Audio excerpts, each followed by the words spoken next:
Hey, I'm Anthony Romano, and this video is going to give you some amazing tips if you're a hard gainer in the gym. So basically, if you find it very difficult to put on muscle mass, this video is going to change that for you. So while you're here, I'd like to ask you to like the video, because if you do, that will make YouTube show my videos to other people. And that's, what you can do to help me if this video gives you something valuable, which it will. Also, subscribe to my videos if you like them, follow me on Instagram, and go to my website, romanoketo.com, for programs, one-on-one coaching, books that are dropping soon, and I also have a ketone supplement giveaway, which the rules are in the description. Quite easy. You could possibly win some supplements. Let's get into this video.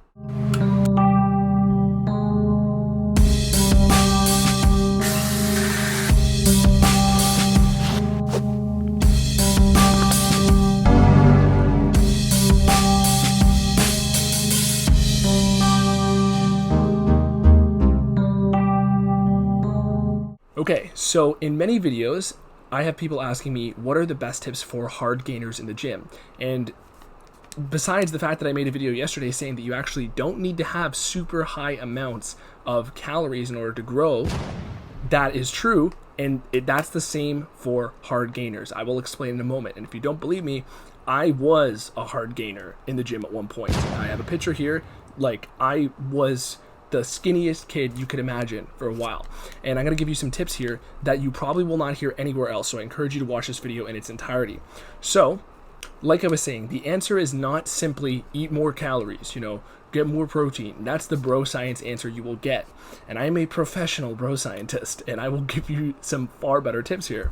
So, when we're looking at the main cause, the most benign cause for people not actually gaining weight is that they don't train hard enough. But I will get into that in a moment, because the ones that are really going to shock you are things like anemia and certain nutrient deficiencies that actually make a much bigger difference in your ability to build muscle. And this was what the cause was for me personally, which is why I find it way easier to build muscle mass nowadays. And I'm actually older, and you're supposed to have diminishing returns after a while, because the more you do something, the more you're exposed to a stimulus, the less sensitive you are to it. But I will get to that in a moment. So there are bigger things at play here, and I'm going to try to make this quick. But the most benign cause is that you're simply not training enough, okay? This is the easiest tip of the iceberg of this video, because there's far more meat to it, okay? But you're probably not training hard enough, and a lot of the details of your training probably come down to the fact that you're not doing lots of compound exercises. You're probably doing a lot of isolation exercises, so bicep curls, tricep extensions, things of that nature, which are great for decorating the physique. But if you don't already have a solid foundation, you should be dedicating 80% of your efforts to compound exercises. Realistically, a lot of advanced lifters can benefit by doing lots of isolations, and that is basically what the classic bodybuilding, techniques would hold.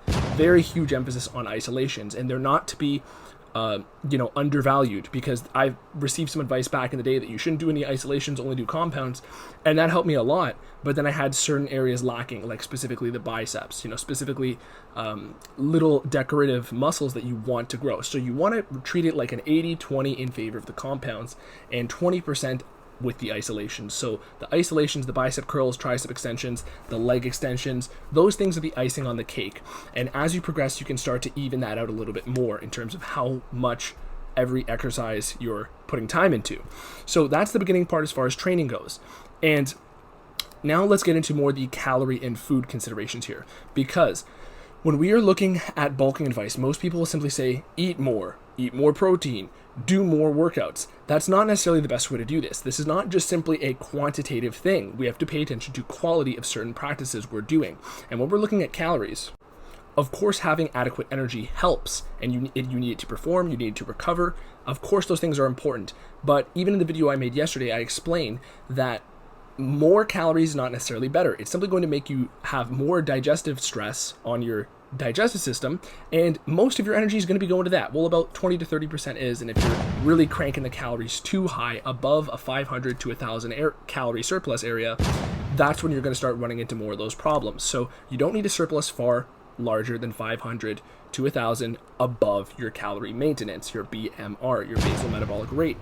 And another reason why you don't want to do this is because this will destroy your insulin sensitivity. And this is a big thing if you are a hard gainer, because if you are a hard gainer, chances are you are very insulin sensitive. So what does that mean? Okay, because I'm sure some of you may be younger, you may be in your teenage years, early 20s. Insulin sensitivity is your body's sensitivity to insulin, which is the most anabolic hormone in the body.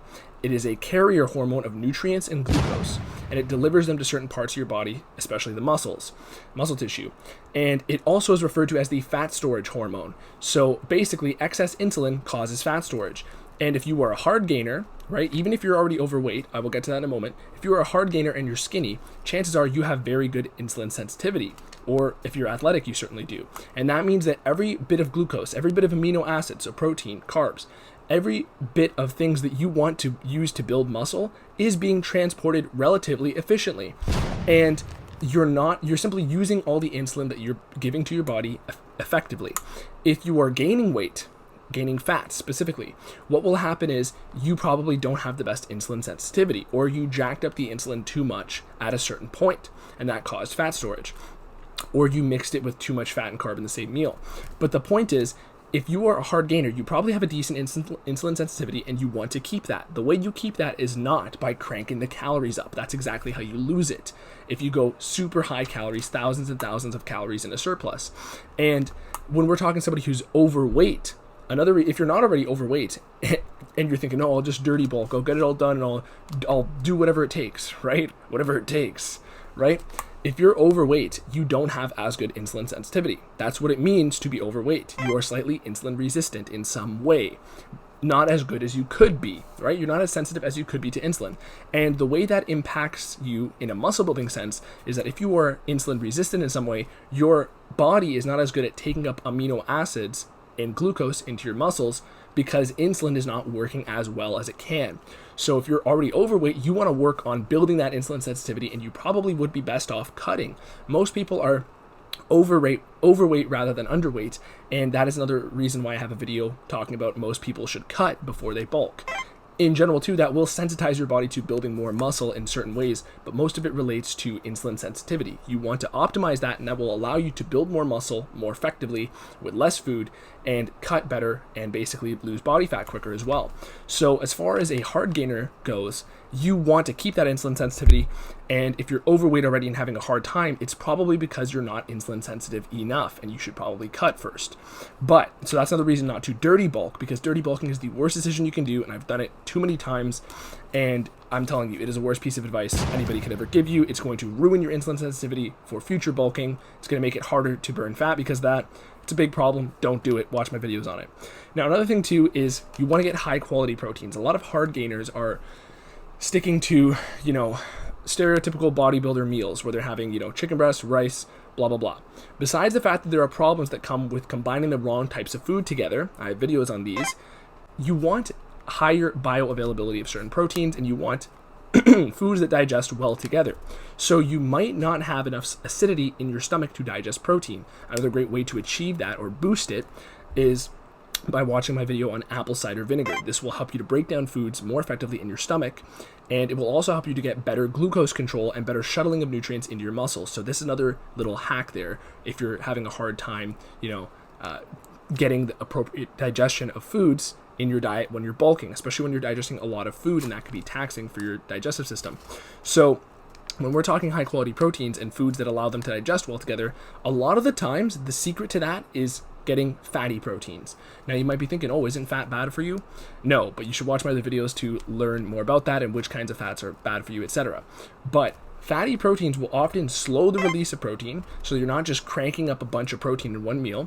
You're getting a complete set of amino acids, so all the different types of protein basically, in the appropriate ratios, because those are more often found in fattier foods like steaks, fish, things of that nature are far better. Eggs are fantastic, which is why you should watch my videos on egg bulking and the golden era dieting tips that go along with that created that sort of eating style. Now here's the big part of this video, to save the best for last. We have anemia and also enzymes. So anemia is basically low iron, and I've spoken in the past about how this is the number one gains killer. Absolutely. It means low iron. Okay, low ferritin is what it's going to show up on a blood test. And if you are low enough, you are considered anemic. Now, this, in my opinion, also refers to the other, cofactor blood markers that are going to show up on a blood test, not simply the ferritin. It's going to talk about the other carrying proteins like transferrin, other things of that nature, basically, that you would see on a blood test, that actually refer to how good your body is at building blood and oxygenating it and distributing it where it needs to go. So for most people who are hard gainers, in my opinion, a lot of times it's not a coincidence that they are anemic. And like I said, in my case, that was exactly what it was for my, really youth part of my life. It was anemia. And if you can't build blood as effectively, which is a broad term I'm using to summarize, blood oxygenation, if you can't build blood and distribute it properly, what's going to happen is you're not going to be able to build muscle tissue or anything for that matter. In fact, you cannot fix any problem in your body unless anemia is addressed first. This is huge. And it makes logical sense, because if you don't have a good ability to use your blood, you're not going to have a good ability to deliver things to where they need to go in your body, etc., etc. So as far as anemia goes, you absolutely have to fix this first, and this will drastically help you to build muscle tissue. And this is typically what it is in a lot of people. If you ever look around and think, oh, this guy can just build muscle way better than I can, or I know this chick and she can build muscle all the time, but you're really skinny or something, a lot of that would be related to anemia. And this is why lots of anemic people are skinny. It's not rocket science there. Simply get a blood test and figure that out. But again, it's not just the ferritin blood marker you're looking at the other ones associated with it. And the best way for you to fix this is by getting lots of heme iron foods from high quality animal foods. So the predominant way to fix this is by red meats, okay? Get grass-fed, pasture-raised meats. These foods are far more nutrient-dense than regular Walmart beef. The animals were treated better. They weren't given hormones and antibiotics. And you should watch my other videos that explain that in far more thorough detail. But the main point is that is your primary source of boosting iron nutritionally. But on top of that, it doesn't mean, just take an iron supplement. That actually should be reserved only for people who are very low in iron, to the point where it is a serious medical issue. Okay? Lots of iron supplements can be toxic to the body, and they're very abrasive to the stomach. Okay? You really should reserve them for serious conditions. Okay? Taking an iron supplement is also not going to be as effective as building up, red meats, beef, things of that nature. It is important for building up that heme iron. Okay? Another way to do this too is to add a good quality vitamin C supplement, like the ones I have listed down below, in order to increase the absorption of iron, because vitamin C drastically increases the absorption of iron. And it's also a great pump booster and a vital antioxidant to your body that, it can really add years to your life. So I highly recommend getting a vitamin C supplement anyways. But that is kind of one, little bite-sized tip I can give you to actually start boosting your iron if it is low, besides the fact that you should already probably get it checked. One thing too that comes packaged with a lot of anemia is that a lot of people who are anemic tend to have lower stomach acidity, and this makes sense as well, because they're probably not getting enough protein, especially the red meats. And if you're not getting enough protein, your stomach is used to releasing less acidity, because acidity is used to break down proteins. So this is why it's not uncommon for anemic people to have low stomach acidity. So this means that it's actually harder to fix the problem when you have the problem. It's harder to basically break down proteins and assimilate them than when you are already in the deep end of the pool of anemia. So when you have low stomach acidity, because your stomach is used to not digesting loads of iron-rich foods, which are typically protein, especially the red proteins, what's going to happen is your stomach, whenever you do give it protein, is not going to get an efficient digestion of it. So one way you can achieve a fix for this is starting to use some apple cider vinegar, which is why I have a video on this recently, because it's just amazing for so many different functions in the body. Besides the fact that it's going to help your body to actually shuttle nutrients and glucose into your muscles, it will also help with acidity in the stomach and digesting food and making muscle gains, okay? And also it can fix blood sugar issues, which will, hamper that insulin sensitivity we were talking about. So that is one, little piece of advice I can give you as far as boosting, preventing and fixing the anemia. But that is probably the cause for a lot of hard gainers. The last point I'll touch on here is digestive enzymes, okay? Especially for somebody who fits the profile I just explained of anemic, In general, whenever you eat a large amount of foods, you need digestive enzymes to break down the food. That basically is a huge tip to get better protein absorption from your meals, because simply eating more protein does not increase the digestibility of all the proteins you have in your stomach. In fact, it makes it harder and puts more stress on your digestive system to digest more food, more protein. So digestive enzymes will massively increase the breakdown of proteins and helping them go where they need to go. This does not mean it increases your rate of protein synthesis, muscle protein synthesis. That is something that only hormones can do, and basically drugs and steroids. Digestive enzymes will help, besides making you feel better and not bloat, and make a bulk less likely to result in gastrointestinal distress and fat gain. They will drastically help you to actually use nutrients and put them where they need to go. So that's another good tip there. Link in the description to the ones I prefer, especially the ones for building mass. I guess the final way I'll end off this video is with a couple broad-reaching tips for muscle building. Like I said, the big thing you need is adequate protein and adequate stimulus, okay, as in training. And it's not simply about jacking up the carbs, jacking up the calories. That is not going to be enough to stimulate mTOR, which is the main muscle building pathway in the body, okay?